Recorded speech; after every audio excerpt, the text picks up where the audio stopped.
श्री जगदम्बिकाय नमः।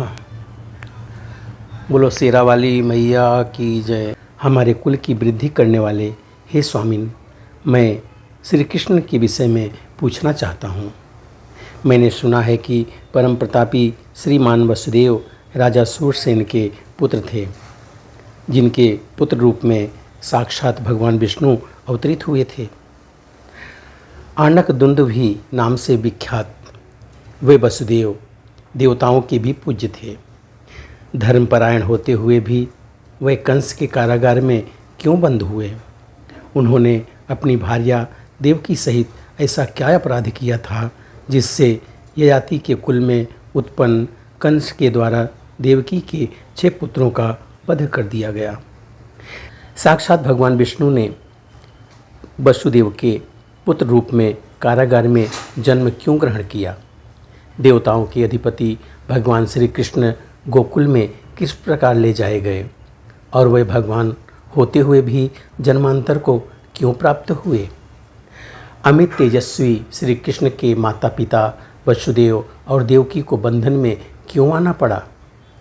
जगत की सृष्टि करने में समर्थ उन भगवान श्री कृष्ण ने माता देवकी के गर्भ में स्थित रहते हुए ही अपने वृद्ध माता पिता को बंधन से मुक्त क्यों नहीं किया? उन वसुदेव तथा देवकी के महात्माओं द्वारा भी दुस्साध्य ऐसे कौन से कर्म पूर्व जन्म में किए थे जिससे उनके यहाँ साक्षात परमात्मा श्री कृष्ण का जन्म हुआ? वे 6 पुत्र कौन थे? वह कन्या कौन थी जिसे कंस ने पत्थर पर पटक दिया था और वह हाथ से छूटकर आकाश में चली गई तथा पुनः अष्टभुजा के रूप में प्रकट हुई?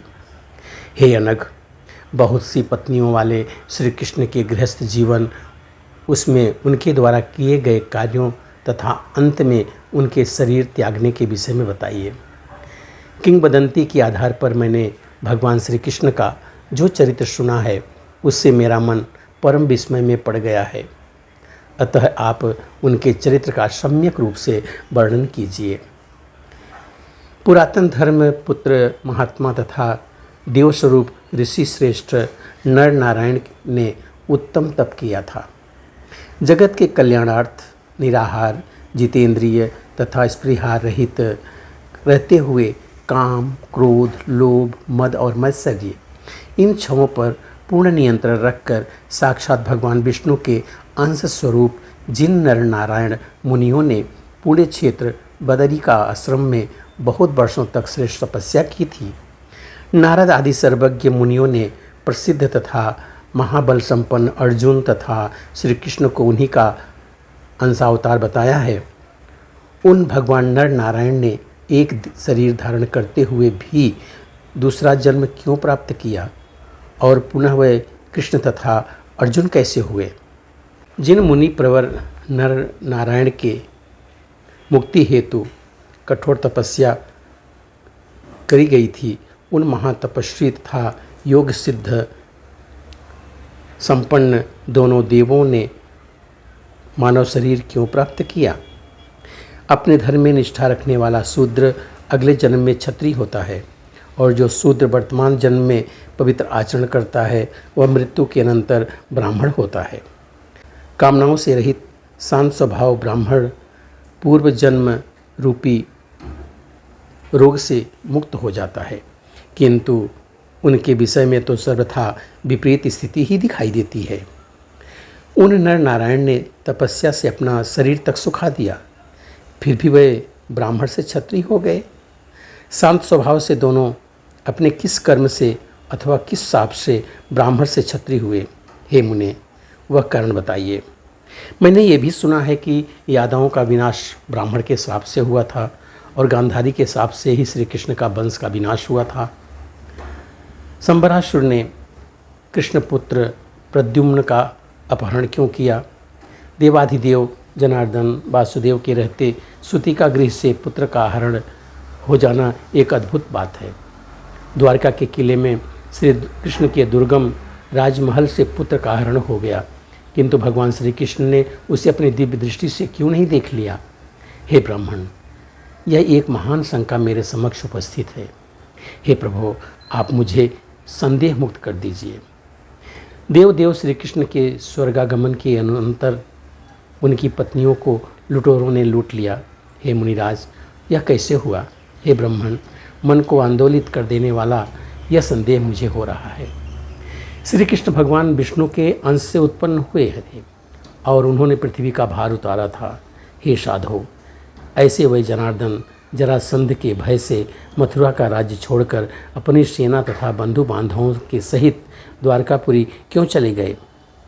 ऐसा कहा जाता है कि श्री कृष्ण का अवतार पृथ्वी को भार से मुक्त करने, पापाचारियों को विनष्ट करने तथा धर्म की स्थापना करने के लिए हुआ था। फिर भी वासुदेव ने उन लुटेरों को क्यों नहीं मार डाला जिन लुटेरों ने श्री कृष्ण की पत्नियों को लूटा तथा उनका हरण किया? सर्वज्ञ होते हुए भी श्री कृष्ण उन चोरों को क्यों नहीं जान सके? भीष्म पितामह तथा द्रोणाचार्य का वध पृथ्वी का भार हरण स्वरूप कार्य कैसे माना गया? युधिष्ठिर आदि सदाचारवान महात्मा, धर्मपरायण, पूज्य तथा श्री कृष्ण भक्त उन पांडवों ने यज्ञों के राजा कहे गए थे। यज्ञों के राजा कहे जाने वाले राजसूय यज्ञ का विधिपूर्वक अनुष्ठान करके उस यज्ञ में ब्राह्मणों को श्रद्धापूर्वक अनेक प्रकार की दक्षिणाएं दी। हे मुने, वे पांडुपुत्र देवताओं के अंश से प्रादुर्भूत थे तथा श्री कृष्ण के आश्रित थे, फिर भी उन्हें इतने महान कष्ट क्यों भोगने पड़े? उस समय ऐसे पुण्य कहाँ चले गए? उन्होंने ऐसा कौन सा महाभयानक पाप किया था जिसके कारण वे सदा कष्ट पाते रहे? पुण्यात्मा द्रौपदी यज्ञ की वेदी के मध्य से प्रकट हुई थी। वह लक्ष्मी के अंश से उत्पन्न थी, साध्वी थी तथा सदा श्री कृष्ण की भक्ति में लीन रहती थी। उस द्रौपदी ने भी बार बार महाभीषण संकट क्यों प्राप्त किया? दुशासन के द्वारा उसे बाल पकड़कर घसीटा गया तथा अत्यधिक प्रताड़ित किया गया। केवल एक वस्त्र धारण की हुई वह भयाकुल द्रौपदी रजस्वला अवस्था में ही कौरवों की सभा में ले जाई गई। पुनः उसे विराटनगर में मत्स्य नरेश की दासी बनना पड़ा। कीचक के द्वारा अपमानित होने पर वह कुररी पक्षी की भांति बहुत रोई थी। पुनः जयद्रथ ने उसका अपहरण कर लिया, जिस पर वह करुण क्रंदन करती हुई अत्यधिक दुखित हुई थी। बाद में बलवान महात्मा पांडवों ने उससे मुक्त कराया था। क्या यह उन सबके पूर्वजन्म के किए गए पापकृत्य का फल था जो इतने पीड़ित हुए? हे महामते, उन्हें नानाविध कष्ट प्राप्त हुए। मुझे इसका कारण बताइए।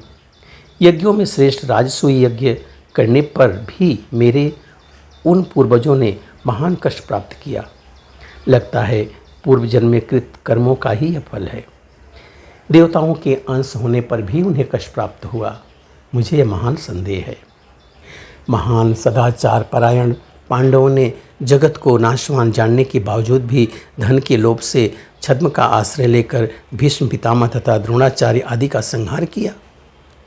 महात्मा वसुदेव ने उन्हें इस घोर पापकृत्य के लिए प्रेरित किया और उन्हीं परमात्मा श्री कृष्ण के द्वारा प्रेरित किए जाने पर उन पांडवों ने अपने कुल का विनाश कर डाला।